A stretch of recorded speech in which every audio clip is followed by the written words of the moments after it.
এক নম্বরে 8টা শিক্ষার ভেতরে আমি পেয়েছি নবীদের কাছ থেকে যে নামাজের ভেতরে মন তৈরি করা লাগবে।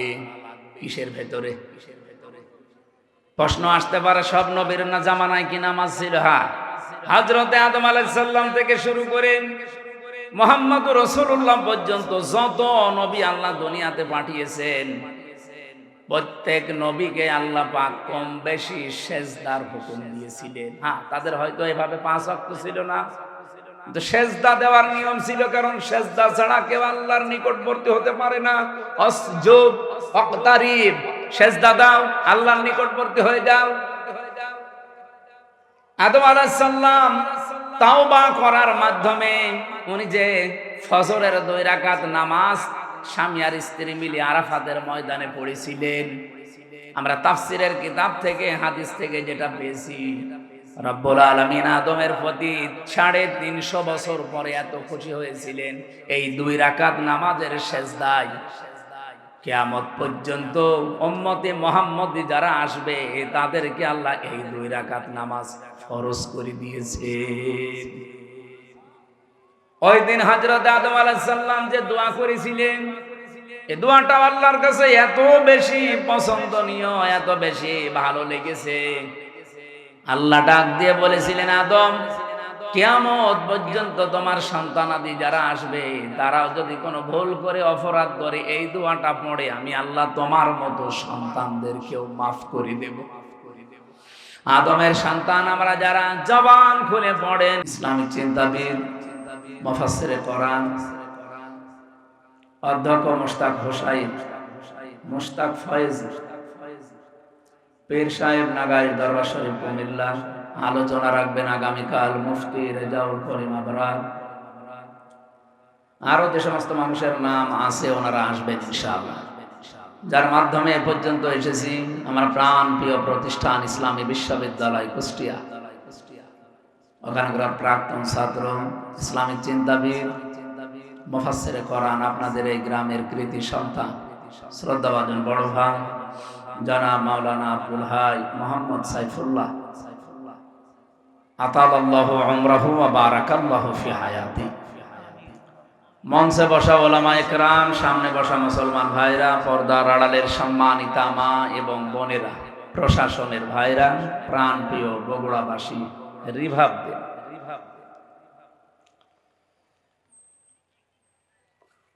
আমরা যতগুলো কথা সেই মাগরিবের পর থেকে শুনতেছি বিভিন্ন ওলামায়ে কেরামের মুখে, আল্লাহ যেন আমল করার তৌফিক দেন, হেদায়েত পাওয়ার জন্য। আল্লাহর নিকটে যারা বুদ্ধিমান, এই মানুষগুলোর পরিচয় আমরা কোরআনে কারিমে পেয়েছি। এলাকায় যেহেতু এটার সংসদীয় আসন বগুড়া 3, আমার মনে হয় 4.5 লাখ 5 লাখ মানুষ এই আসনে বাস করে। সবাই কোরআনের জন্য এখানে আসে না। আল্লাহর দৃষ্টিতে বুদ্ধিমান কারা এবং আল্লাহ হেদায়েত দেবে কাদের তিনি নিজে, সে কথা সূরা জুমারের 18 নম্বর আয়াতে আছে। আল্লাহ রাব্বুল আলামিন বলেন, আল্লাযীনা ইয়াস্তামিউনাল কাওলা ফায়াত্তাবিউনা আহসানা উলাইকাল্লাযীনা হাদাহুমুল্লাহ ওয়া উলাইকা হুমুল আলবাব। আয়াতটা পড়ার পরে আমি মাঝে মাঝে মিলাই দেশের মানুষের সাথে যে আল্লাহ বুদ্ধিমান বলেছেন কাকে আর আমরা বুদ্ধিমান বলি কাকে। আল্লাহ পাক বলেন, যারা কোরআনে কারীম শুনছে এবং শুনবে, ইস্তামিউনা, এটা মুজারে, কোরআনের এই কথাগুলো যারা পৃথিবীতে শুনছে, ভবিষ্যতেও যারা শুনবে, ফায়াত্তাবিউনা আহসানা, অতঃপর এর ভেতরে যে উত্তম কথাগুলো আছে সেগুলো যারা অনুসরণের মাধ্যমে মেনে নেয়, শুধু শুনেই শেষ করে দেয় না, ইত্তেবা করে। এই শব্দটার ব্যাখ্যা করতে গিয়ে মুফাসসিরিনে কেরাম লিখেছেন, এখানে তাবা আইন তাবউন দিয়ে শব্দটা গঠিত। যারা ব্যাখ্যাকার তারা বলেন একজন মানুষ সামনে হেঁটে যাচ্ছে, কোথায় পা ফেলে, কোথায় হাত নাড়ায়, এভাবে মাথা নাড়ায়, মাজা দোলায়, ওইটা দেখে দেখে ওই জায়গায় পা ফেলে হাত নাড়িয়ে মাথা নাড়িয়ে অনুসরণ করার নাম ইত্তেবা। রাসূলুল্লাহকে আল্লাহ শুধু ভালোবেসে শেষ করে দেবেন কথা কোরআনে দেয়নি, ওনাকে অনুসরণ করা ইত্তেবা করার কথা কোরআনে আল্লাহ ছড়িয়ে দিয়েছেন। قل إن كنتم تحبون الله فاتبعوني يحببكم الله ويغفر لكم ذنوبكم الله غفور رحيم। এই কি আরম্ভ করেছেন? কথা বলা যাবে না। এই ছেলে বসো। ভিডিও করতে গিয়ে যদি মানুষের ডিস্টার্ব হয় ভিডিও করার দরকার নেই। আবার দাঁড়িয়ে আছেন, বসেন। আবার কিসের ওপর, আপনি কিসের উপর বসে না নিচে নামেন, আপনার কারণে পেছনের মানুষ ডিস্টার্ব। এ ভাই এখানে কি কি দাঁড়িয়ে আছেন? এই জায়গায় বসেন। এখানে বসে থাকাও সওয়াব, বসে থাকা সওয়াব না? এটা যদি গানের অনুষ্ঠান হইতো বসে থাকলেও গুনাহ। অন্তত যারা বসে আছেন বসে থাকাটাও যেহেতু সওয়াব, এটা ডিস্টার্ব করে গনার ভাগিদার হবেন না ভাই। এটা তো প্রতিদিন হয় না, বছরে মনে হয় 1-2 বার, একবার তাও 1-2 দিন হয়। তো 1 বছর পরে আবার এই গ্রামে অনুষ্ঠান সাজাবে এলাকাবাসী, তা আপনি হেলায় খেলায় নষ্ট করছেন কোন কারণে? আজকে কত বড় গুরুত্বপূর্ণ বিষয়গুলো আমাদের তেলাওয়াতকৃত আয়াত থেকে বের হবে ইনশাআল্লাহ। আল্লাহ তাওফিক দান করুন। একটু খেয়াল করে শুনবেন, অবশ্যই বরকত পাওয়া যাবে। আমার ভাইরা, রব্বুল আলামিন কোরআনে কারিমের এই আয়াতটা আমি যতবার পড়েছি ততবার নতুন নতুন বিষয় আমার মাথার ভেতরে আল্লাহ দিয়েছেন। গতানুগতিক ভাবে বহু কথাই আয়াতের আমরা শুনেছি সারা জীবন। হে নবী আপনি বলুন, যদি আল্লাহকে কেউ ভালোবাসতে চায় সে যেন রাসূলুল্লাহকে ভালোবাসে। এই কথাটা এই জায়গায় নেই। তাহলে আল্লাহ হাব্বুন দিতেন, আল্লাহ দিয়েছেন তাবউন। ওই যে শব্দটা সূরা জুমারের 18 নম্বর আয়াতে আছে, ওই শব্দ এখানে আছে। ওর যা মাদ্দা এইটাও একই মাদ্দা। কেউ যদি বলে আল্লাহ তোমাকে ভালোবাসে, আল্লাহ বলেন এই কথার প্রমাণ দিতে হলে আমার রাসূলুল্লাহকে ভালোবাসা লাগবে। ঠিক আছে না? ঠিক নেই কি? ঠিক আমরা আমি এর আগে 1 মিনিট নষ্ট করলাম। আমি বললাম যে হাব্বন যদি বলতেন তাহলে ভালোবেসে শেষ করে দিলাম। যেমন বেশি ছিল ভালো আবু তালেব, এমনকি আবু লাহাব রাসূলুল্লাহকে ভালোবেসেছিল জন্মে। আপনি দেখেছেন তার জন্মে খুশি হয়ে নিজের বাড়ির কাজের মহিলাকে আজাদ করে দিয়েছে। এরকম তো আপনারা করতে পারবেন না, আমরাও পারি না। এত বড় স্যাক্রিফাইস করেছে সেই লোকটা, কিন্তু সে ভালোবাসা পর্যন্তই শেষ করে দিয়েছে। রাসূলুল্লাহ যখন অনুসরণের কথা জানিয়েছে তখন সে পাথর মেরেছে। এই কথা বলেন না কেন? আমি এখান থেকে একটা শিক্ষা পেয়েছি, বিশ্ব নবীর দিকেও কিন্তু এই হাত দিয়ে এভাবে পাথর তুলে নিক্ষেপ করেছিল আর বলেছিল তাব্বালাকা আলিহাদা জামাতানা, মুহাম্মদ তুমি ধ্বংস হয়ে যাও, আমাদেরকে এই কথা বলার জন্য একত্রিত করেছো। আমি যতগুলো তাফসিরে জীবনে মিলিয়েছি, আমার ছোট্ট ব্রেনের ভেতরে এটা অলরেডি ধরা দিয়েছে। বাংলাদেশ সম্পর্কে আমি এই কথাটা এভাবে বলতে চাই, আবু লাহাব শুধু একটা পাথর নিক্ষেপ করেছিল রাসূলুল্লাহর দিকে। কয় হাত দিয়ে বলেন বলেন? ও কিন্তু 1 হাত দিয়ে পাথর নিক্ষেপ করেছে, 2 হাত ব্যবহার করে নাই। কিন্তু আল্লাহ কোরআনে কারিমে জবাব দেওয়ার সময় 1 হাতের কথা দেয়নি, দিয়েছেন তাব্বাত ইয়াদা আবি লাহাবি ওয়া তাব। আল্লাহ ইয়াদা নিয়েছিল শব্দটা, নুনটা পড়ে গেছে। ইয়াদুন না দিয়ে আল্লাহ ইয়াদা টান দিলেন কেন? আমার প্রশ্ন, দুনিয়াতে যে যতটুকু অপরাধ করে তার অতটুকু শাস্তি দিলেই এটা ন্যায় বিচার হয়ে যায়। আল্লাহ তাআলা এখানে এক হাত ব্যবহার না করে দুই হাতের কথা জানিয়েছেন। এতটুকু আল্লাহ শেষ করে দেননি, অতাব্বা দিয়েছেন ওর দুই হাত তো ধ্বংস হবে, এমনকি ওর নিজেও ধ্বংস হয়ে যাক। আল্লাহ বরদোয়া দিতে দিতে এমন পর্যায়ে গেছে, মা আগনা আনহু মালুহু ওয়া মা কাসাব। ও জীবনে যা অর্জন করেছিল ওর কোনো সম্পদ কাজে আসে নাই, এমনকি ওর লাশটা শেষ পর্যন্ত পচে নষ্ট হয়ে গেছে, মাটিও কেউ দিতে পারে না। শেষে ঠেলা দিয়ে গর্তের ভেতরে ফেলে পাথর দিয়ে চাপা দিয়েছে তার আত্মীয় স্বজনেরা। আপনি ভাবেন তো কোন পর্যায়ে তাকে পৌঁছিয়েছে। রাসূলুল্লাহর সাথে বেয়াদবি করে আর কি, সায়াসলা নারন যাতা লাহাব। এখানে আল্লাহ সিন দিয়ে আরম্ভ করলেন। আমার মনে হয় ইয়াসলা নারন যাতা লাহাব দিলে আমরা আলেমরা অর্থ করতে পারতাম, পারতেন না? সিন দিয়েছেন কেন? সিন, সাফা, কদ, লাম এরকম 13টা শব্দ আছে আরবি গ্রামারে।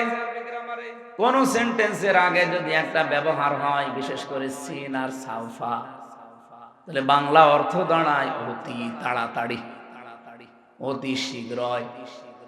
আল্লাহ তাআলা সেই 1500 বছর আগে ওর নামে বলতে বলতে এই পর্যায়ে এসেছেন যে অতি শীঘ্রই ওকে জাহান্নামের লেলিহান আগুনে প্রবেশ করাবো।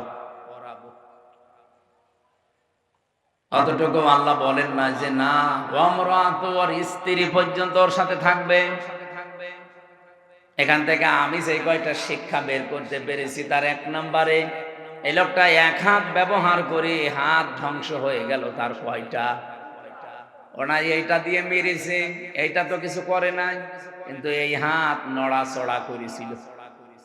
আমি যদি এইটা এখন এখান থেকে অন্তত 20 হাত দূরে নিক্ষেপ করি, এভাবে হাত তো ব্যবহার করছি একটা, আর এইটা নড়াচড়া করবে। কি কথা বলছে না কেন? আল্লাহ যে নড়াচড়া করেছিল এই জন্য এই হাতও রাখে নাই, এটাও ধ্বংস করে দিয়েছে। আজ বাংলাদেশ সহ বিশ্বে ইসলাম পন্থীদের ডাইরেক্ট ইনডাইরেক্ট ধ্বংস করার জন্য, ইসলামকে নিঃশেষ করার জন্য যারা কাজ করছেন, ডান হাতের মতো বাম হাত দিয়ে অনেকে পেছন দরজা দিয়ে নাড়াচাড়া দিচ্ছে। বুঝে ঠিক বললেন নাকি আন্দাজে? ইন্না বাতশা রাব্বিকা লাশাদীদ। এমনিতেই আল্লাহ কিছু বলে না, কিন্তু যদি ধরে ওরে আর ছাড়ে না। এই কথাগুলো আরবিতে না বললো, বাংলায় সংসদে বলবো যে যারা আজকে ডাইরেক্ট ইনডাইরেক্ট ডান হাতের ভূমিকা পালন করছেন ইসলামের বিরুদ্ধে, আর অনেকে আছে বোবা শয়তান, নীরবে শুধু নাড়াচাড়া দিচ্ছে। গজব আসলে কিন্তু আপনিও বাঁচবেন না। বলেন তো, যে 2 জন চাচার নাম বললাম, আবু লাহাব, আবু তালেব। আবু তালেব এত ভালোবেসেছে রাসূলুল্লাহকে, তার পুরা জীবন আমি পড়ে দেখেছি। এই লোকটা নিজের সন্তান হযরতে আলীকে বিছানায় রাখতো না, ভাইয়ের ছেলে এতিম মুহাম্মদ রাসূলুল্লাহকে নিজের কাছে নিয়ে ঘুমাতো। আবু তালেব জীবনে এমন কোন জায়গা নেই শরীরের ভেতরে যেখানে রাসূলুল্লাহকে তোলে নাই। কোন সময় মাথায় নিয়েছে, কোন সময় চুমা দিয়েছে, কোন সময় বুকে নিয়েছে, পিঠে নিয়েছে, কোনদিন পায়ের কাছে রাখে নাই। পায়ের কাছে রাখলে অসম্মান হবে, পায়ে লাগতে লেগে যেতে পারে, এই জন্য পায়ের কাছে রাখে নাই। বুখারী শরীফের হাদিস। এই লোকটাকে কিয়ামতের দিন আল্লাহ জাহান্নামের 2টা জুতা পরিয়ে দেবে। এ কারণে তার মাথার মগজ পর্যন্ত টকবক করে ফুটতে থাকবে, কিন্তু পুরা শরীরের কোন জায়গায় জাহান্নামের আগুন লাগবে না। একটাই কারণ, পুরা শরীরে রাসূলুল্লাহর শরীর টাচ পেয়েছে, কিন্তু পায়ের সাথে কোনোদিন রাসূলুল্লাহর শরীর লাগে নাই। রব্বুল আলামিন এই জন্য পাটা জাহান্নামের ফিতা লাগিয়ে দেবে, পুরা শরীরটা কিছুই হবে না। এর ভালোবাসা কোন পর্যায়ে ছিল আপনি বলেন? এত ভালোবাসা, এত মহব্বত দেখিয়েছে রাসূলুল্লাহকে, কিন্তু নবীজি যেদিন ইন্তেকালের সময় বললেন, ইয়া আম্মি আবি তালিব লা ইলাহা ইল্লাল্লাহ হাজ্জুল লাকা ইনদাল্লাহি ইয়াউমাল কিয়ামাহ, রাহুল বুখারী। চাচা, জোরে বলা লাগবে না, শুধু আমার কানের কাছে মুখটা নিয়ে আস্তে করে বলেন, লা ইলাহা ইল্লাল্লাহ।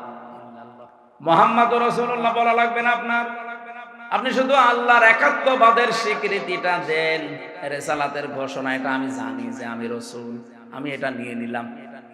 আপনি শুধু আল্লাহটা দিয়ে যান। আমি কথা দিলাম কিয়ামতের দিন ঝগড়া করে হলেও আপনাকে আমি আল্লাহর জান্নাতে পৌঁছিয়ে দেব। লোকটা পড়ে নাই, ডাক দিয়ে বলেছে, ভাতিজা তোমাকে ভালোবাসি, কিন্তু তোমার এই কালেমাটা পড়তে পারলাম না, তুমি আমারে মাফ করে দিও। বলেন তো মাফ করার মালিক কে? রাসূলুল্লাহ। কে? আরো জোরে বলেন। মাফ করার একচ্ছত্র মালিকানা যে আল্লাহর, কোথায় আছে বলেন তো? কোরআনে আছে কোন জায়গায়? বলেন। আমাইয়াগফিরুদ যুনুবা ইল্লাল্লাহ। সূরা আলে ইমরানের ভেতরটা মাঝে আছে।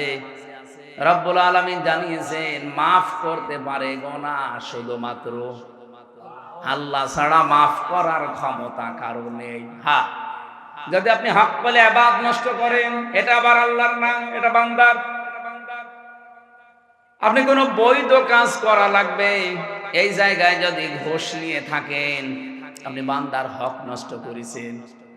এই হকটা দুনিয়ায় থাকতে হয় ফেরত দিয়ে যাবেন, নাই কিয়ামতের দিন নেকি দিয়ে ফেরত দেওয়া লাগবে, এরপরে মাফ হবে। তো আল্লাহর সাথে যে অধিকারগুলো, এগুলো আল্লাহ মাফ না করলে পৃথিবীর কারো বাবারও ক্ষমতা নেই মাফ করার। এই জন্য আমাইয়াগফিরুদ যুনুবা ইল্লাল্লাহ, জামবুন দাইন, যুনুব বহু বছর, কোন গুনাহ কেউ মাফ করতে পারে না ইল্লাল্লাহ, আল্লাহ ছাড়া। এই লোকটা যখন ডাক দিয়েছে, ভাতিজা মাফ করে দিও নবীজিকে, সঙ্গে সঙ্গে কোরআনে কারিমের আয়াত নাজিল করে আল্লাহ সতর্ক বাণী দিয়েছেন, ইন্নাকা লা তাহদি মান আহবাবতা ওয়ালাকিন্নাল্লাহা ইয়াহদি মান ইয়াশা ওয়া হুয়া আ'লামু বিল মুহতাদিন। সূরা কসসের ভেতরে আছে 56 নম্বর আয়াতে, নিশ্চয় হে নবী আপনি যাকে চান তাকে হেদায়েত দিতে পারেন না, আমি আল্লাহ যাকে ইচ্ছা করি তাকে হেদায়েত দান করি। আর হেদায়েত কে পাবে এটা আপনার চাইতে আমি আল্লাহ ভালো জানি, এই জন্য আ'লামু দেওয়াস। এরপরেও নবীজির মন মানছিল না, কারণ এত কষ্ট পৃথিবীতে রাসূলুল্লাহর পেছনে কেউ করে নাই। সেই জন্ম থেকে শুরু করে একেবারে প্রাপ্তবয়স্ক পর্যন্ত রাসূলুল্লাহ তার পেছনে এত, এই লোকটা রাসূলুল্লাহর পেছনে এত সময় দিয়েছে, শ্রম দিয়েছে, বাড়িতে রেখে খাবার খাওয়িয়েছে, লালন পালন করা যারে বলে। বিশ্বনবী মুহাম্মদ রাসূলুল্লাহর মন মানে না, এজন্য তিনি আবু তালেবের কবরের পাশে গিয়ে দোয়া করেছিলেন, মাফ চেয়েছিলেন আল্লাহর কাছে, রব্বুল আলামিন তুমি আমার চাচা আবু তালেবকে মাফ করে দাও। সঙ্গে সঙ্গে জিবরাইল এসে বললেন, হে নবী হাত নামান। কার জন্য হাত তুলেছেন? মা কানা লিন-নাবিয়্যি ওয়াল্লাযীনা আমানু আন ইস্তাগফিরু লিল মুশরিকিন ইলা আখির আয়াত। সূরা তাওবার 113 নম্বর আয়াতের প্রথম অংশে আছে, কোন নবীর জন্য, কোন ঈমানদারের জন্য জায়েজ না, শোভনীয় না, উচিত না যে কোন মুশরিক মারা গেলে তার জন্য ক্ষমা চাবে। ওয়ালাউ কানু উলি কুরবা, যদি ওইটা নিজের নিকট আত্মীয় হয়। বাংলার মুসলমানেরা এটা রেকর্ড হচ্ছে। আপনি কার দোয়া আল্লাহ ফেরত দিচ্ছে টের পাচ্ছেন? জীবনে যেই নবী হাত তুলেছে আল্লাহ ফেরত দিয়েছে এমন রেকর্ড নেই, শুধু একটা জায়গায় বিশ্ব নবী হাত তুলেছে আল্লাহ ফেরত দিয়েছে, আমি তার পুরা জীবনী পেরে একটা জায়গায় পেয়েছি। মনের ভেতরে যার কামনা আসলে কবুল হয়ে যেত, মনের ভেতরে কামনা আসলে যার কবুল হয়ে যেত, সেই নবী হাত তুলে বসে আছে, আল্লাহ হাত ফেরত দিচ্ছে যে চাচা মুশরিক এই কারণে। অথচ বাংলাদেশে আমরা দেখি অনেক মুশরিক একেবারে টাটকা মরে যায়, আর আমরা দোয়া করে জান্নাতে দিয়ে আসি, মনে হয় যে আমরা কন্ট্রাক্টারি নিয়েছি। জান্নাত তো আমাদের বাবার নাকি? আমাদের বাবা এই ধোকার ভেতরে আছেন আপনারা, আর আমরাও ধোকা দিচ্ছি। নবীজির মতো মানুষ যদি দোয়া করে দোয়া আল্লাহ ফেরত দেয় যে কবুল হবে না, চাচা মুশরিক, আপনার আত্মীয়তাতে কি হয়েছে? কোন কোন চিন্তায় আছেন আপনি নিজেকে প্রশ্ন করেন। এত ভালোবাসা মহাব্বত দেখিয়েও লোকটা মাপ পায়নি, শুধুমাত্র তার জীবনে অনুসরণ ছিল না রাসূলুল্লাহ। আল্লাহ পাক এজন্য সূরা আলে ইমরানের 31 নম্বর আয়াতে জানিয়েছেন, যদি আল্লাহকে ভালোবাসি এ কথা প্রমাণ দিতে চাও, আমার রাসূলুল্লাহকে অনুসরণ করার মাধ্যমে দাও।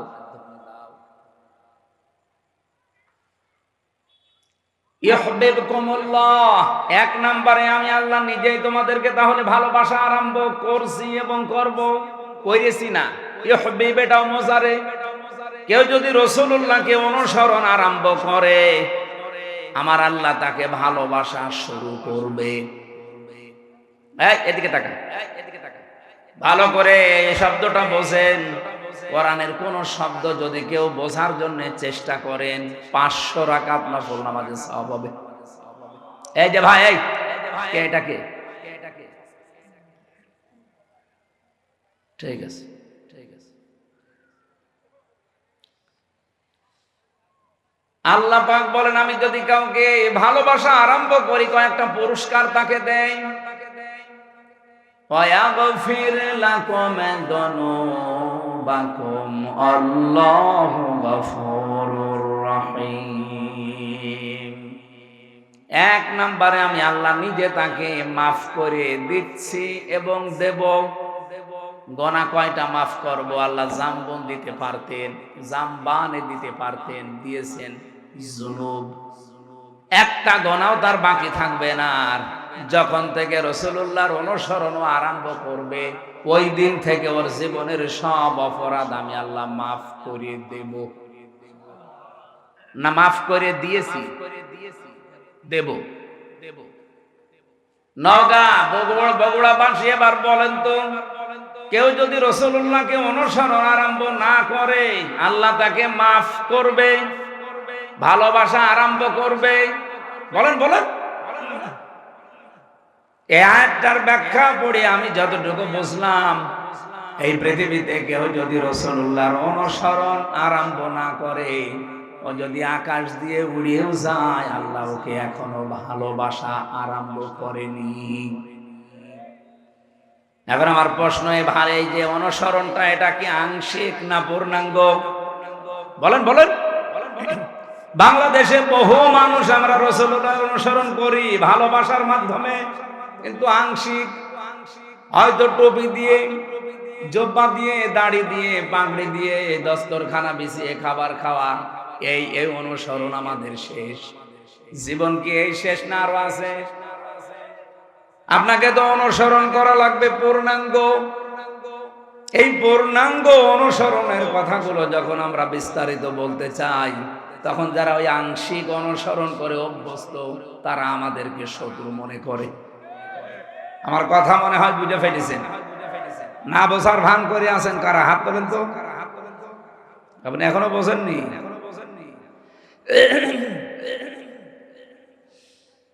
বগুড়াবাসী, এখান থেকে আজকে সিদ্ধান্ত নিয়ে যাবেন, জীবন আর কয়দিন আছি আমি রাসূলুল্লাহর অনুসরণ আর আংশিক করতে চাই না।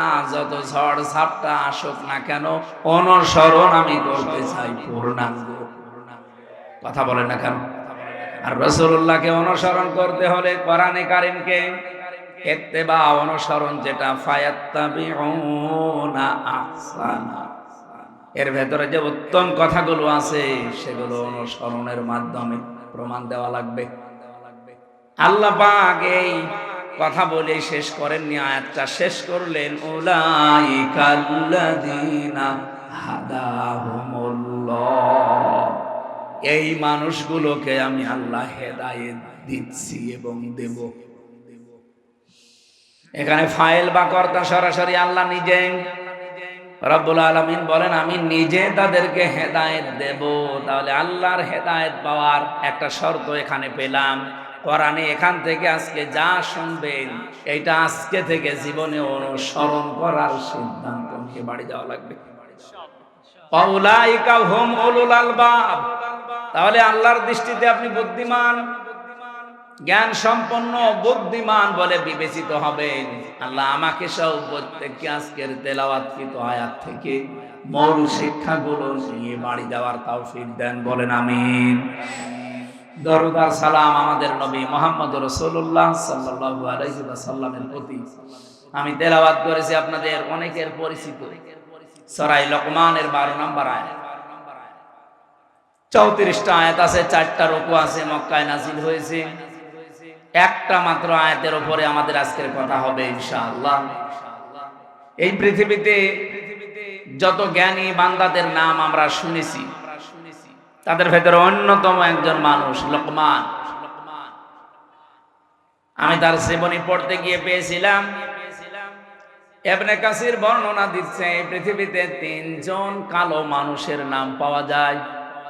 একজন হযরতে ওমরের খাদেম ছিলেন, মাহজা। 2 নম্বরে হযরতে বেলাল রাদিয়াল্লাহু তাআলা আনহু।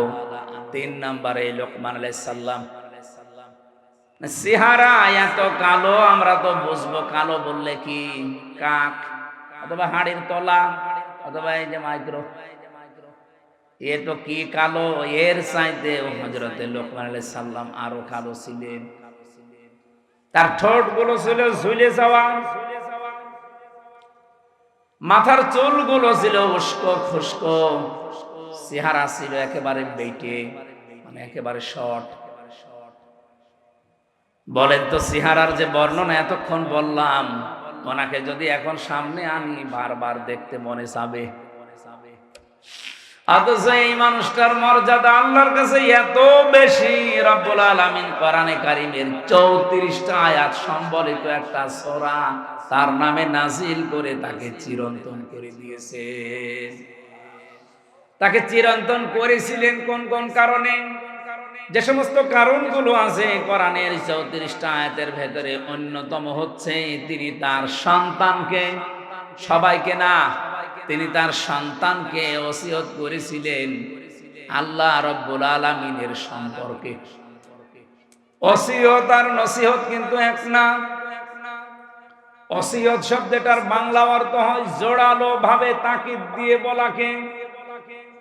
হযরতে লোকমান আল্লাহ পাক বর্ণনা দিয়েছেন, ওয়াইদে ক্বালা লোকমানু লিবনিহি ওয়া হুয়া ইয়াইযুহু ইয়া বুনাইয়া লা তুশরিক বিল্লাহ ইন্নাশ শিরকা লা যুলমুন আযীম। স্মরণ করো ওই সময়ের কথা যখন হযরতে লোকমান তার সন্তানকে ডাক দিয়ে বলেছিলেন, হে আমার কলিজার টুকরা সন্তান, লা তুশরিক বিল্লাহ, আল্লাহর সাথে শিরিক করা যাবে না।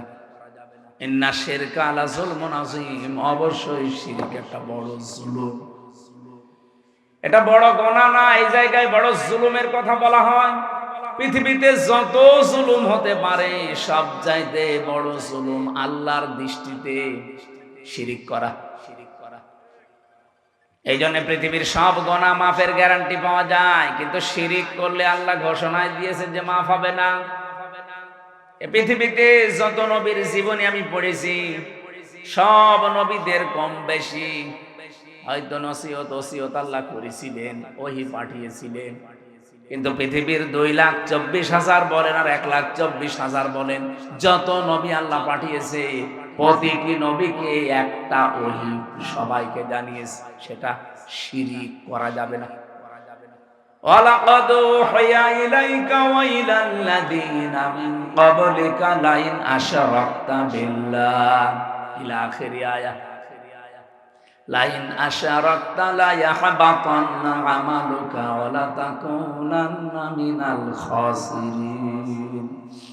অবশ্যই হে নবী, আপনাকে আর আপনার পূর্বে যত নবী রাসূল পাঠিয়েছি প্রত্যেককে আমি ওহী করেছিলাম যে শিরিক করা যাবে না। আপনিও যদি শিরিক করেন, লাইন আশরাকতা লা ইয়াহবাতান্না আমালুকা, লামে তাকিদ নুনে সাকিলা, আপনার যত আমল আখলাক আছে, যত কাজ কারবার সব আমি আল্লাহ নষ্ট করে দেব। এখানে ফাইল সরাসরি আল্লাহ নিজে। ওয়ালা তাকুনান্না মিনাল খাসিরিন, আবার আল্লাহ গ্যারান্টি দিয়ে বলেছেন তুমি ক্ষতিগ্রস্ত হয়ে যাবে। বলেন নাউজুবিল্লাহ। নবীকে যদি আল্লাহ এত বড় হুঁশিয়ারি দিতে পারে, আমরা তো তার উম্মত। এই জন্য ভাইরা, আর জীবনে যাই করেন, কোন শিরিক যেন জীবনে না ঢোকে। শিরিকের এক কথাই ব্যাখ্যা হচ্ছে এই, আল্লাহ যেটা পারে ওটা অন্য কেউ পারে, এই কথা বিশ্বাস করার নাম শিরিক। এ বিশ্বাস বাংলাদেশের মানুষের নেই। আরো জোরে বলেন। কত মানুষ হেলায় খেলায় হোক, জেনে হোক না জেনে হোক, বলে ফেলছে যে ক্ষমতায় দেওয়ার মালিকও জনগণ, নামানোর মালিকও জনগণ। এটা যে প্রকাশ্য শিরিক, আপনারা কি বিশ্বাস করেন? শিরিক যে লোকটা করে সে লোকটা মুশরিক। সে লোকটা কি? আরো জোরে বলেন। ইন্নাহু মাইয়ুশরিক বিল্লাহ ফাকাদ হারামাল্লাহু আলাইহিল জান্নাহ। কোন মানুষ যদি শিরিক করে, আমার আল্লাহ তাকে মাফ করবে না, গ্যারান্টি দিয়ে দিয়েছেন, ঘোষণা। তার 1 নাম্বার শাস্তি জাহান্নাম, তার জন্য ওয়াজিব, আর জান্নাত হারাম। আমালিজ জালিমিনা মিন আনসার, এমনকি তাকে সাহায্যকারীও কাউকে পাওয়া যাবে না। বগুড়াবাসী, আমি খুব চিন্তায় থাকি এই শব্দগুলো নিয়ে। বহু মানুষের জীবনে নামাজ, রোজা, হজ, যাকাত, পর্দা এগুলো আমরা পাচ্ছি, কিন্তু শিরিক রন্ধ্রে রন্ধ্রে ঢুকে আমাদের সব আমলগুলো অলরেডি নষ্ট করে ফেলছে। আহ্বান জানাচ্ছি, যাই করেন হিসাব নিকাশ করে, শিরিক যেন জীবনে না ঢোকে আমাদের। হযরত লোকমান তার সন্তানকে টাকা পয়সার সাথে 11টা 13টা এইরকম সন্তানগুলো যে সমস্ত এলাকায় আছে, এই 13টা 15টা 20টা করে যদি সব উদ্যোগ নিয়ে নিয়ে যে শিক্ষা পেলে আপনার কবর ভাঙবে না, আরো কবরের পাশে দাঁড়িয়ে দোয়া করবে, এইরকম আব্দুল হাই সাইফুল্লাহর মতো সন্তান আমরা তৈরি করতে চাই। আল্লাহ পাক প্রতিটি জেলায়, প্রতিটি এলাকায় এরকম মানুষ যেন তৈরি করে দেন। বলেন আমিন। আমার ভাইরা, আমার কথা ছিল, হযরত লোকমান তার সন্তানকে পরিচয় করিয়েছেন শুধুমাত্র আল্লাহর সাথে। আমার আল্লাহ বলেন, আমি দায়িত্ব নিয়ে তামাম দুনিয়ার সব সন্তানকে পরিচয় করালাম তার মা আর বাবার সাথে। এমন একটা সুন্দর উদাহরণ আল্লাহ কোরআনে সেট করলেন। তোমার মা বাবা যদি পৃথিবীর সব কিছু তোমাকে ছেড়ে দিতে বলে, নবীজি বলেন মার বাবার জন্য সব কিছু ছেড়ে দেওয়া তোমার জন্য ফরজ, যেটা জায়েজ হয়। এখানে একটা মাসলা আছে, যেহেতু আলেমরা বসে আছেন, মায়ের কথা শুনে কিন্তু স্ত্রীকে তালাক দেওয়া জায়েজ নেই। এত সম্মান যে মায়ের, এত সম্মান যে বাবার, আপনি মায়ের কথা মতো স্ত্রীকে তালাক দিতে পারবেন না, কিন্তু বাবার কথা মতো পারা যাবে। কারণ বউ আর শাশুড়ির ভেতরে যে সম্পর্কটা মার মেয়ের মতো হওয়া দরকার, এটা 100টার 98টা পরিবারে আজ বাংলাদেশে নেই। এই কথা বলে না কেন? এ ওর দোষ ধরে, ও এর দোষ ধরে। অথচ ওইটা যদি ওনার নিজের মেয়ে হতো, কোনোদিন ওইভাবে ভুল ধরতো না। আর ওইটা যদি ওর নিজের মা হতো, কোনোদিন দোষ ধরতো না। আল্লাহ ভালো জানে যে দুইজনের ভেতরে মিল হয় না, হচ্ছে না। এই জন্য মায়ের কথা মতো হুট করে আপনি বউ তালাক দিতে পারবেন না।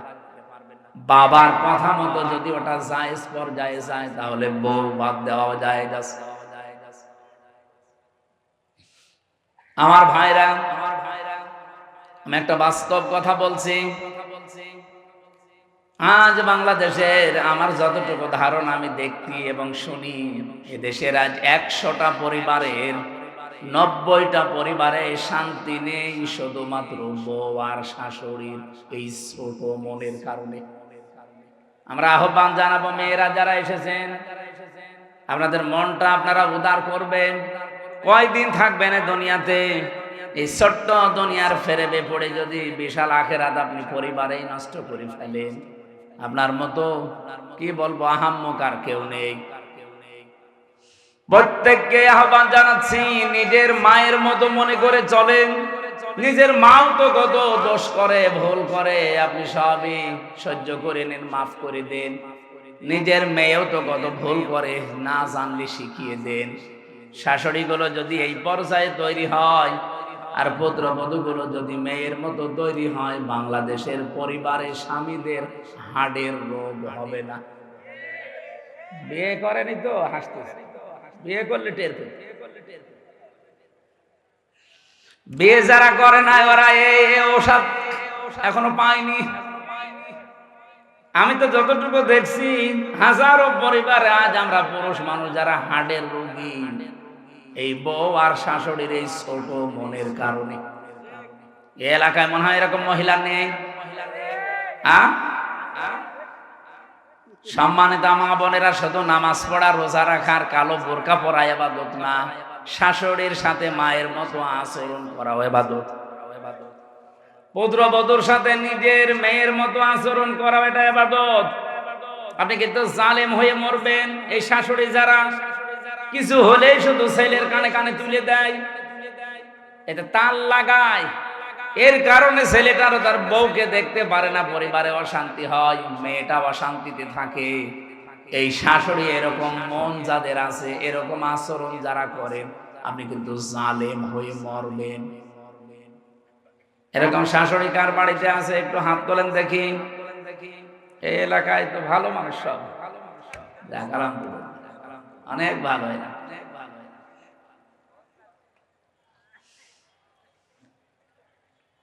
আমি কোরআনে কারিমের এই যে ব্যাখ্যামূলক আয়াতগুলো যখন পড়ি, আমার মনে হয় আল্লাহ তুমি কি বললে আর আমাদের পরিবারে কি চলছে। মায়ের কষ্টের কথাগুলো আল্লাহ আয়াতের পরবর্তীতে তুলে ধরেছেন। হামালাতুহুম উম্মুহু ওয়াহানান আলা ওয়াহনি ওয়া ফিসালুহু ফি আমাইনি আনিশকুর লি ওয়া লিওয়ালিদাইকা ইলাইয়াল মাসির। আল্লাহ বলেন, এত কষ্ট করে মা তোমাকে পেটে বহন করে। আমি এই হামালাতুহুম উম্মুহু ওয়াহানানের ব্যাখ্যা পড়েছি। একটা মা পৃথিবীর জমিনে একটা সন্তানকে ডেলিভারি দেওয়ার সময় 57 ইউনিট কষ্ট সহ্য করে।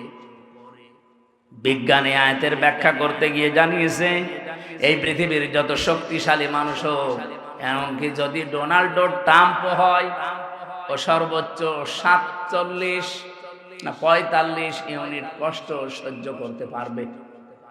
45 ইউনিটের বেশি কষ্ট দিলে ডোনাল্ড ট্রাম্প মরে যাবে। কিন্তু একটা মা আপনাকে আমাকে পৃথিবীর এই মুখ দেখাতে গিয়ে ডেলিভারির সময় 57 ইউনিট কষ্ট সহ্য অলরেডি করেছে। এই কষ্ট সহ্য করার সময় সে সিদ্ধান্ত নিয়ে ফেলেছিল যে এই পৃথিবীতে যদি এই আমির হামজা, এ গোলাম রব্বানী, এ আকরাম এ সুন্দরভাবে খালাস হয়ে যায়, তাহলে জীবনে আর স্বামীর কাছে যাব না। কিন্তু আমির হামজা যখন দুনিয়ায় আসে, আকরাম যখন দুনিয়ায় এসে যায়, আকরামের হামজার চেহারা দেখার পরে এই যে কষ্টটা 10 মাস 10 দিনের ডেলিভারির, আল্লাহ বলেন সব আমি মুছে ফেলে দেই।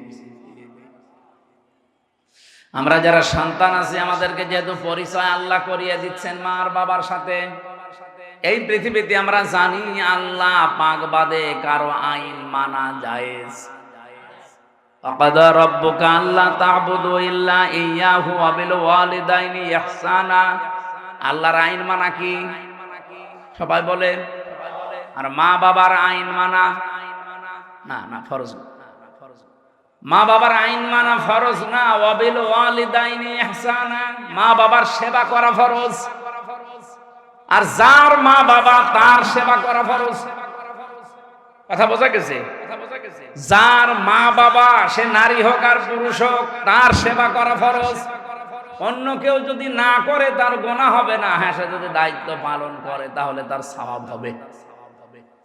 অনেক শ্বশুর আছে, শাশুড়ি আছে, আন্দাজে মন খারাপ করে, হ্যাঁ ইসলামী মাইন্ডের পরিবার থেকে বৌমা নিয়ে আসলাম, আমার খেদমত করে না।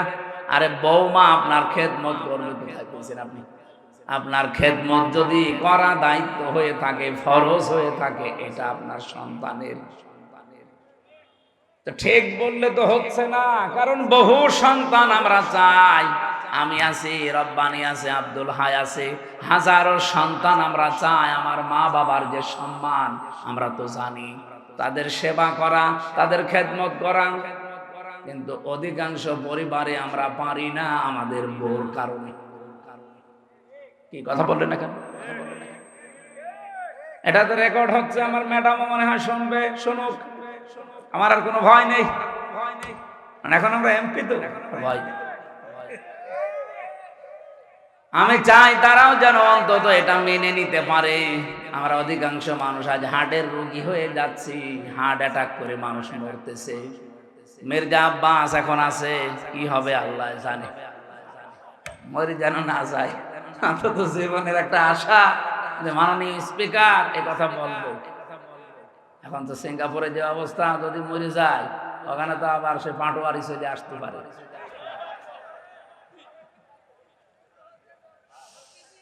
বগুড়াবাসী, এবার আমি যে কথা বলতে চেয়েছিলাম, আমার 8টা পয়েন্টের উপর আজকে আলোচনা আমি নোট করেছি। রব্বুল আলামিন যে 3জন কালো মানুষের নাম বললাম তাফসিরে, এটা মারিফুল কোরআনে পাবেন। এই 3জন কালো মানুষের ভেতরে হযরতে লোকমান একজন। আল্লাহ পাক বলেন, আমি আল্লাহ তার মর্যাদা এত বেশি বাড়িয়েছি কেন জানো? ওয়ালাকাদ আতাইনা লোকমানাল হিকমাতা, অবশ্যই আমি লোকমানকে জ্ঞান দিয়েছিলাম, হিকমা দিয়েছিলাম, আর তাকে এই কথা বলে দিয়েছিলাম, আনিশ করলি ওয়া মা ইয়াশকুর ফাইন্নামা ইয়াশকুরু লিনাফসি, আনিশ করলিল্লাহ, যে আমি আল্লাহর শুকরিয়া আদায় করো, কৃতজ্ঞ হও। যে ব্যক্তি আল্লাহর শুকরিয়া আদায় করে সে যেন নিজের জন্যই করে। ওমান কাফারা ফাইন্নাল্লাহা গনিয়্যুন হামিদ, কোন মানুষ যদি পৃথিবীতে আল্লাহর শুকরিয়া আদায় না করে, কুফরি করে, অকৃতজ্ঞ হয়ে যায়, সে যেন মনে রাখে আমার আল্লাহ মুকাফেকিহীন, প্রশংসিত। এটা আমরা তেলাওয়াতকৃত আয়াতের বাংলা অর্থ ছিল। এবার আমি যে আয়াত থেকে যা পেয়েছি এগুলো ডেলিভারি দিতে চাই, নাকি চলে যাবেন? থাকবেন তো ইনশাআল্লাহ? হযরতে লোকমান বলেন, ইন্নী খাদামতু, অবশ্যই আমি খেদমত করেছি, আলাফ আরবাআতা আলাফিম মিনাল আম্বিয়া, এই পৃথিবীতে 4000 নবীর খেদমত আমি করেছি। কত? খুব ভালো করে শুনবেন, 4000 নবীর আমি খেদমত করেছি। ওয়া হাসালতু মিনহুম, তাদের কাছে আমি হাসিল করেছি, পেয়েছি এই 4000 নবীর খেদমত করতে গিয়ে সামানিয়াতা আশিয়া, 8টা জিনিস আমি তাদের কাছে পেয়েছি। তাহলে আজকের যে ওয়াজটা, এটা 1টা 2টা 3টা নবীর না, 4000 নবীর খেদমত করে তাদের কাছে হাসিল করা জিনিস। হযরত লোকমান বলেন, আমি 4000 নবীর খেদমত করেছি, তাদের কাছে যা যা পেয়েছি তার মধ্যে 8টা জিনিস আমার কাছে অন্যতম। 8টা জিনিস আমি চাই পৃথিবী যতদিন থাকবে মানুষেরা এই 8টা জিনিস যেন অর্জন করে। বলে সুবহানাল্লাহ। আমি আপনাদেরকে, আমি সহ প্রত্যেকে যেন অর্জন করতে পারি।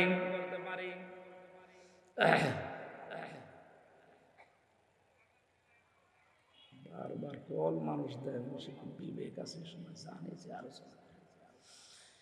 1 নম্বরে 8টা শিক্ষার ভেতরে আমি পেয়েছি নবীদের কাছ থেকে যে নামাজের ভেতরে মন তৈরি করা লাগবে। কিসের ভেতরে?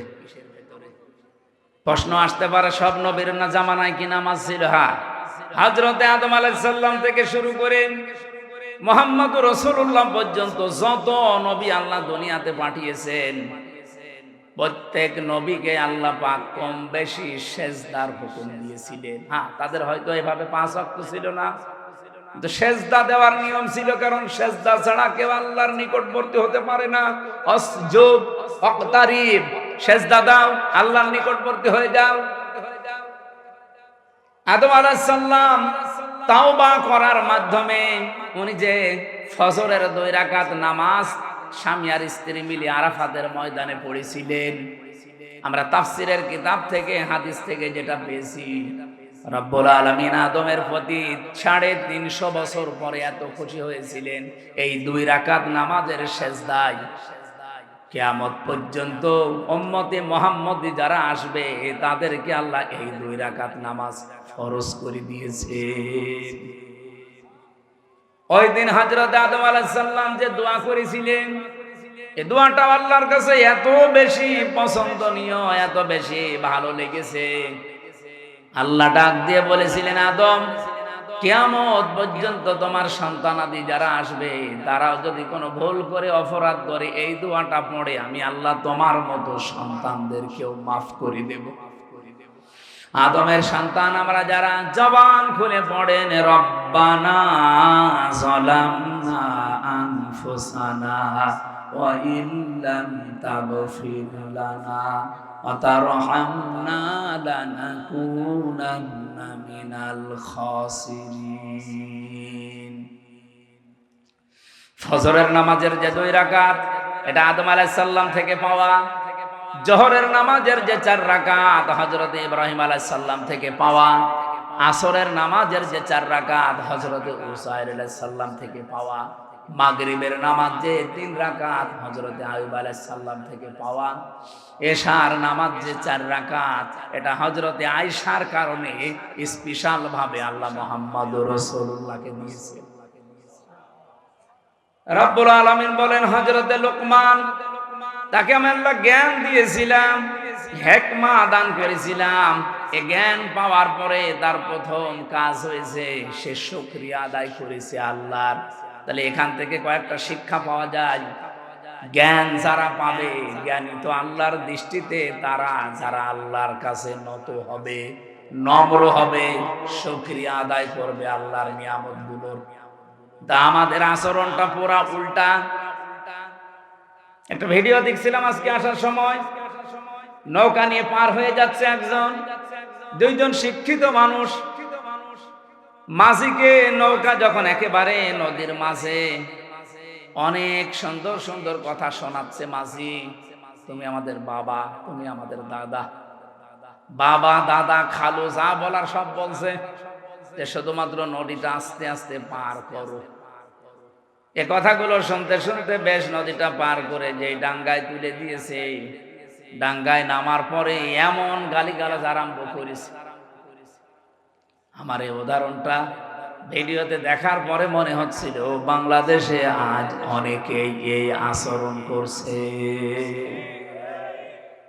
18 মাসেও যাদের আচরণ ছিল একরকম, দেখেন 18 মাস পরে নির্বাচিত হয়ে তাদের আচরণ ঠিক ওই 2 ভদ্রলোকের মতো হয়ে গেছে। এতদিন যাদেরকে বাপ বলতো, দাদা বলতো, খালু বলতো, এখন তাদেরকে শালা বলছে। এমনকি বৈধ জিনিস পর্যন্ত তারা মানতে চাচ্ছে না। তার মানে ক্ষমতায় না থাকলে মানুষ যতটুকু নম্র হয়, ভদ্র হয়, কৃতজ্ঞতা আদায় করে, ক্ষমতা পেয়ে অনেক মানুষ অহংকারী হয়ে যায়। হযরত লোকমান এইটা হননি। অনেক জ্ঞান পাওয়ার পর, এটা যেতে আল্লাহর একটা নিয়ামত, এই পৃথিবীর শ্রেষ্ঠ নিয়ামতের ভেতরে, এটা পাওয়ার পরে তিনি শুকরিয়া আদায় করেছিলেন, কৃতজ্ঞতা আদায় করেছিলেন, কৃতজ্ঞ হয়েছিলেন আল্লাহর কাছে। রব্বুল আলামিন বলেন, লাকাদ আতাইনা দাউদা ওয়া সুলাইমানা ইলমা। অবশ্যই আমি দাউদ আর সুলাইমানকে জ্ঞান দিয়েছিলাম। আকাল আলহামদুলিল্লাহিল্লাযী ফাদ্দালানা আলা কাসীরিন মিন ইবাদিহিল মুমিনিন। তারা 2 জনেই এই জ্ঞান পেয়ে কি করেছিল জানো? আকাল আলহামদুলিল্লাহিল্লাযী ফাদ্দালানা। তারা 2 জনে শুকরিয়া আদায় করেছে ওই আল্লাহর। ওনারা বলছে ওই আল্লাহর শুকরিয়া আদায় করছি আমরা, যিনি আমাদেরকে জ্ঞান দিয়েছেন, আমাদের মর্যাদা দিয়েছেন। মেনে আলা কাসীরিন মিন ইবাদিহিল মুমিনিন, এই পৃথিবীতে বহু মুমিন বান্দাদের উপরে আমাদের মর্যাদা যিনি বাড়িয়েছেন, তার দরবারে আমরা শুকরিয়া আদায় করছি।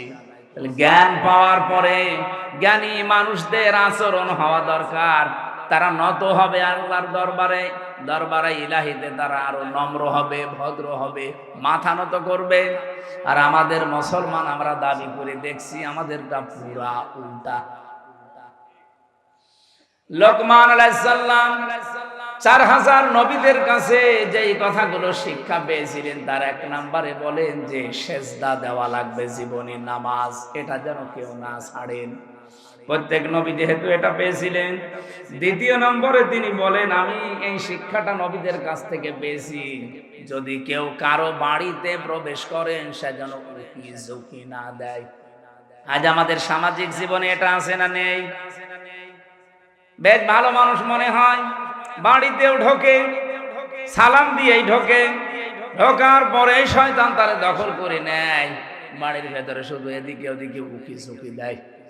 উনি বলেন 4000 নবীর খেদমত করে আমি এইটা পেয়েছি যে কারো বাড়িতে ঢুকলে উকি ঝুঁকি দেওয়া যাবে। কথা বুঝেছেন? অনেক মানুষ চালাকি করে, আমি দেখি বাড়িতে, বাড়ির বাইরে দাঁড়িয়ে সালাম দেয় আসসালামু আলাইকুম, এটা দেওয়ার পরে জিজ্ঞাসা করে, করতে করতে বাড়ির ভেতরে প্রবেশ করে সব দেখা শেষ। না, এই চালাকি করা যাবে না, কোরআনের নিষেধ। ইয়া আইয়ুহাল্লাযীনা আমানু লা তাদখুলু বুয়ুতান গায়রা বুয়ুতিকুম হাত্তা তাস্তানিসু ওয়া তুসাল্লিমু আলা আহলিহা।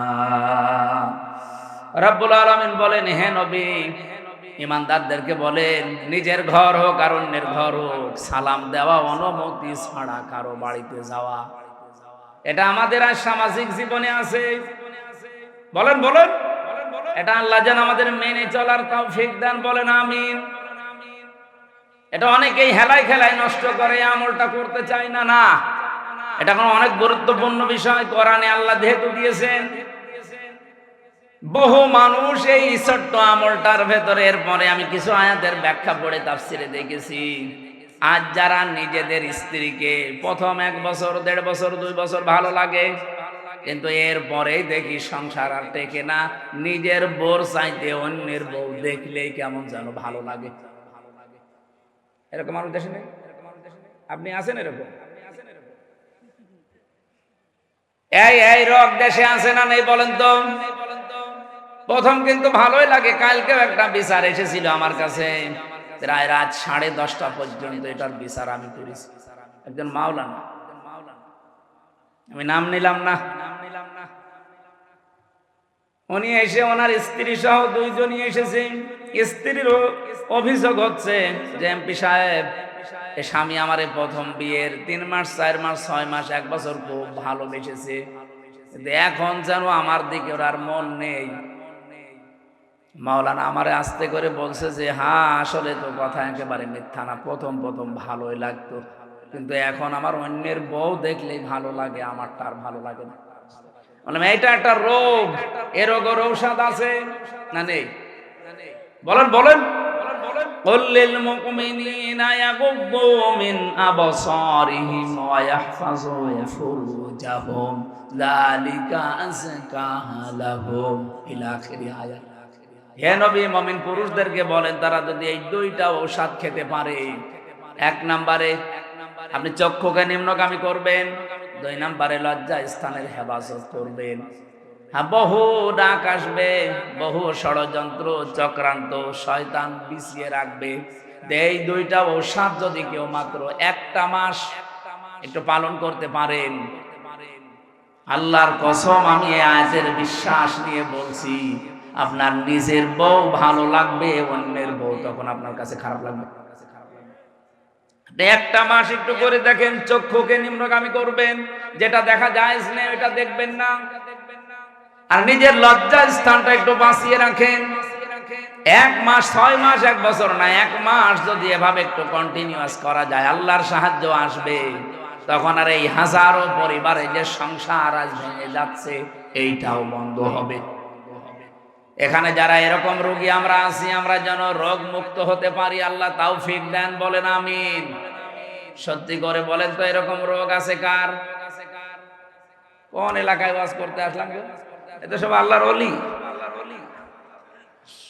এরকম কোন রোগী তো এলাকায় নেই। এটা শুধু পুরুষের ক্ষেত্রে না, মেয়েদের ক্ষেত্রেও। আজ হাজারো পরিবারে খালি ডিভোর্স ডিভোর্স আর ডিভোর্স চলছে, এই একটা মাত্র কারণে। নিজের চোখের হেফাজত নেই, 2 নম্বরে লজ্জা স্থানের হেফাজত করে না। স্বামী বাড়ি না থাকলে বহু মহিলা আছে আল্লাহকেও ভুলে যায়, স্বামীকেও ভুলে যায়। এই 2টা জিনিসের গ্যারান্টি একটু নেন। আমি আশা করছি আপনাদের আমাদের যেসব রোগটা আছে এই রোগকে আল্লাহ পুরাপুরি নিরাময় করে দেবেন, বলেন আমিন। 3 নাম্বারটা বলছি, হযরত লোকমান বলেন আমি 3 নাম্বারে পেয়েছি, খাবার যদি খেতে বসো একেবারে সব সাবাড় করে ফেলবা না। প্রতিটি নবী এই শিক্ষাটা আমি নবীর খেদমত করে পেয়েছি 4000 নবীর কাছে। তারা কোনোদিন যা খেতে বসেছে সব সাবাড় করেনি। এই জন্য প্রত্যেক নবীর বুক ছিল বড় আর পেট ছিল ছোট। আমরা এমন উম্মত, আমাদের কোনো বুক নেই, শুধু পেট। আমি সংসদে আমার ডাইনে বামে সামনে পেছনে যেখানেই তাকাচ্ছি শুধু ভড়ি আর ভড়ি, খালি আমারই ভড়ি নেই। আমার বামে যেটা ওইটা ভড়িয়ালা, ডাইনে যেটা ওইটা ভড়িয়ালা। নাম নিলাম না, আপনি দেখতে পাবেন কালকে পরশু দিনই কি ভড়ি গো। মাঝে মাঝে আমার মনে হয় আল্লাহ এদের ভড়ি দেখে তো মহিলারা লজ্জা পাবে। ছেলে মেয়ে হয় আমাদের আর ভড়ি হয় এর। কি পেট, আখের পেট। নবীদের এরকম পেট হয়নি কেন? কারণ নবীরা 3টা সুন্নাত আদায় করে খাবার খেতেন। 1 ভাগ খাবার, 1 ভাগ পানি, আর 1 ভাগ হজম করার জন্য খালি রাখতেন। এই জন্য নবীদের পেট বড় হয়নি, বড় হয়েছে বুক। তাদের এই বুক বড় হওয়ার কারণে তারা জালেমদের সামনে মাথা নত করে নাই, সত্য বলতে ভয় পায় নাই। কথা বলছেন না কেন? আজ বাংলাদেশে আমাদের যদি সত্যি বুক থাকতো, আমি যেমন টার্গেট নিয়েছিলাম সংসদে, আমি যদি নির্বাচিত হতে পারি 100 দিনের ভেতরে আমি কুষ্টিয়ার সদর আসনে অন্তত 100 দিনের ভেতরে যতগুলো অফিস আদালত আছে সবগুলো জনবান্ধব করে তুলব। আর এটা করতে গেলে আমি নিজেও জানতাম যে অনেকের মন পাওয়া যাবে না। কারণ যত বড় অফিসার সে তত বড় মুডে থাকে। সবাই চায় যে আমার সবাই জি হুজুর জি হুজুর, স্যার স্যার এটা করতে থাক। চেয়েছিলাম যে ডিসি এসপি টিওনো ওসি সিভিল সার্জন সহ সরকারি যত প্রতিষ্ঠান আছে এগুলো যেন জনবান্ধব হয়, মানুষ যেন সেখানে যে ভয় না পায়। এই ভয় দূর করার জন্য খালি বারবার এখানে মানুষের সম্পৃক্ততা বাড়ানোর চেষ্টা করলাম। যে কয়টা জিনিসে হাত দিলাম দেখি না শত্রু হয়ে গেছে। আমি নাম ধরেই বলছি, কুষ্টিয়ার এখন যারা দায়িত্বে আছে এই মানুষগুলো এখন আর আমাকে দেখতে পারছে না, কারণ এদের আতে অলরেডি ঘা লেগে গেছে। হাসপাতালে হাত দিলাম, হাসপাতালের যারা দায়িত্বে আছে এরা এখন আর রাজি না। প্রথম বলতো যে হ্যাঁ খুব ভালো কাজ হচ্ছে। বাজারটা মনিটরিং করার জন্য এত অত্যাচার করে মানুষেরা। ম্যাজিস্ট্রেট নিয়ে একদিন গিয়ে দেখলাম 670 টাকা দিয়ে 570 টাকা দিয়ে মুরগি, দেশি মুরগি কিনেছে আর বিক্রি করছে 650 টাকা। লাভ করার কি আছে? উনি বলছে 18 থেকে 20 টাকা। একটা জিনিসে আপনি সর্বোচ্চ 18 থেকে 20 টাকা লাভ করতে পারবেন, আর ও লাভ করছে 1 কেজিতে 80 টাকা। বলতে গেলাম আমি কালার হয়ে গেছি। বলছে এইটা এমপির কাজ না। মাদকের ওখানে গিয়ে 27 জনের লিস্ট করলাম পুরা কুষ্টিয়ার ওই পাড়াতে, যে এদের দ্বারা সমাজ পরিবার ধ্বংস হয়ে যাচ্ছে। ও আল্লাহ, পরে দেখি যাদের কাছে নালিশ দিয়েছি সেই তাদের কাছে টাকা খায়। ওরা রাতের বেলা এসে আমারে বলছে হুজুর আপনি আমাদের নাম পাঠিয়েছেন থানায়, ও থানার বাবুরে ডাকেন। ওদের রাতের বেলা সিভিল পোশাকে এসে মাল নিয়ে যায়। আমি নালিশ দেবো কার কাছে? এখন তাদের কাছেও খারাপ যে হ্যাঁ এইটাও এমপির কাজ না। হাসপাতালে কাজ নেই, বাজারে কাজ নেই, মাদকে আমার কাজ নেই। আমার কাজ কোথায়? খালি বসে বসে জিকির করবো। এই মানুষগুলো এখন শত্রু হয়ে যাচ্ছে। যে লোকটা একটু বন্ধু মতো ছিল সাবেক ডিসি, তারে অলরেডি শত্রুতা করে তাড়িয়ে দিয়েছে, কুষ্টিয়া থেকে বদলি করে দিয়েছে। এত বড় অপরাধ করার পরও কোনো অনুশোচনা তাদের নেই। এই মানুষগুলো বুক উঁচু করে মাইকের সামনে বলে আমাদের কথা শোনে না, এই জন্য তাকে আমরা বদলি করে দিয়েছি। লজ্জা। আমি ওই দিন স্ট্যাটাস দিয়েছিলাম যে সৎ, যোগ্য এবং ভালো মানুষের কদর বাংলাদেশে নেই। যে যত বড় দুর্নীতিবাজ সে এই দেশের তত বড় হিরো। দেশের একেবারে 12টা বাজিয়ে দিচ্ছে যারা, তারাই নাকি এই দেশের এখন সর্বোচ্চ জায়গায়। আমার ভাইরা, আমি যে সিদ্ধান্ত নিয়েছিলাম এগুলো আমি পালন করব, এই কারণ আমি কোরআনে কারিম থেকে এটা জানি, দুনিয়ার সবাই যদি আমার শত্রু হয়ে যায়, আমি যে বুক বড় করেছি, বুক মানে এই বড় বুক এইটার বলে না, এ বুকের ভেতরে আল্লাহ যে সৎ সাহস দিয়েছে, আমার কুষ্টিয়ার যারা দায়িত্বে আছে এরা কেন সারা পৃথিবী আমার বিরুদ্ধে চলে গেলেও ডন্ট কেয়ার, কিছু মনে করি না।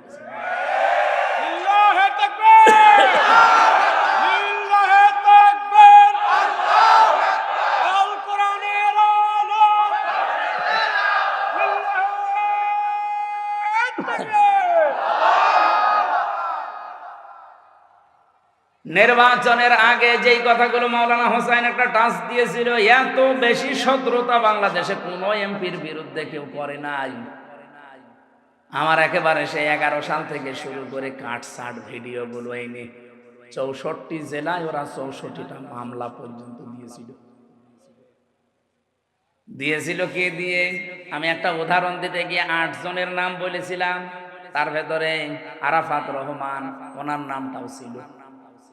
ওনার নামের ওই শেষে যে দুটো শব্দ আছে, ওই শব্দটাকে আমি বলেছিলাম এটা যদি কয়কার না দিয়ে কেউ কয়হস্যু দেয় তাহলে পাল্টিয়ে যায় নামটা।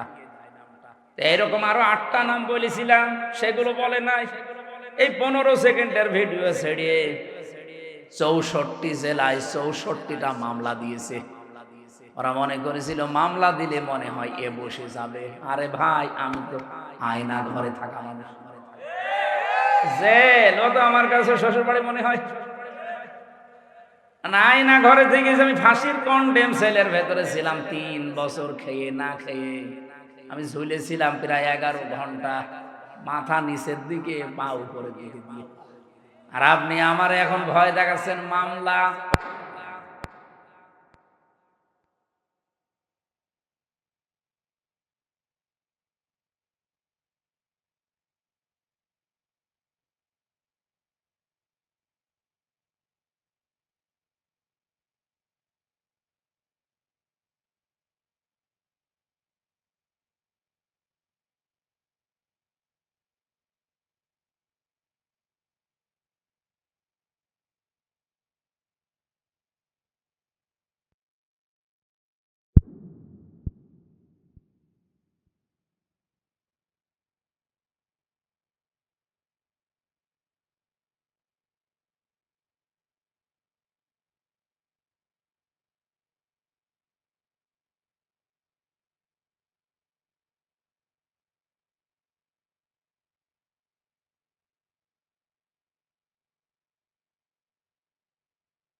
ফলো করে চলতে পারে, আমরাও যেন পারি। বলেন আমিন। অমাইয়াশকুর ফাইন্নামা ইয়াশকুরু লিনাফসি, আল্লাহর কোনো লাভ নেই। এভাবে শুকরিয়া আদায় করে চলতে পারলে লাভ আমাদেরই। কারণ আমার আল্লাহ দুইটা নাম এখানে দিয়েছেন, গনিয়্যুন হামিদ, উনি মুকাফেক্কিহীন এবং প্রশংসিত। আমরা যদি কেউ দুনিয়ায় প্রশংসা আল্লাহর না করি, আল্লাহর ক্ষমতা হারিয়ে যাবে। বলেন বলেন। সুতরাং আল্লাহ পাক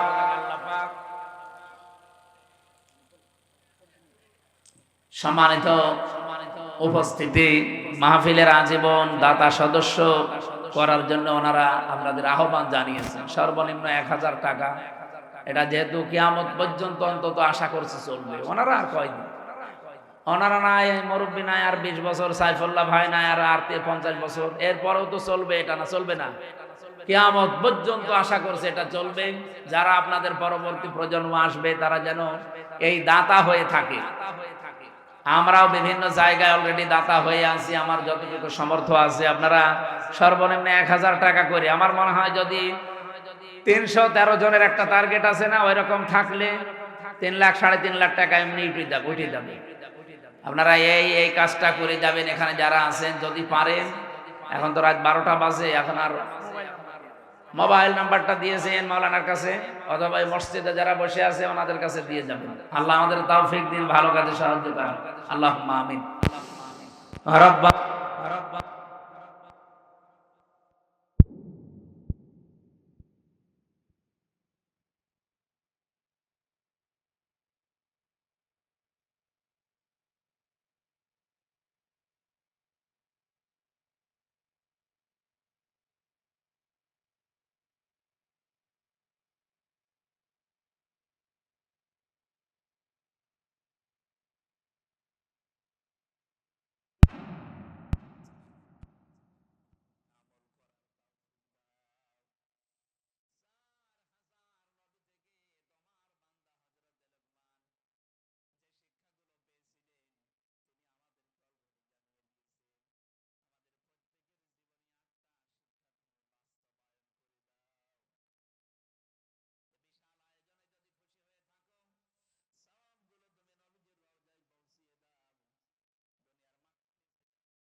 মর্যাদা তার আকরাম আরো বাড়িয়ে দাও। আমাদের প্রধান অতিথি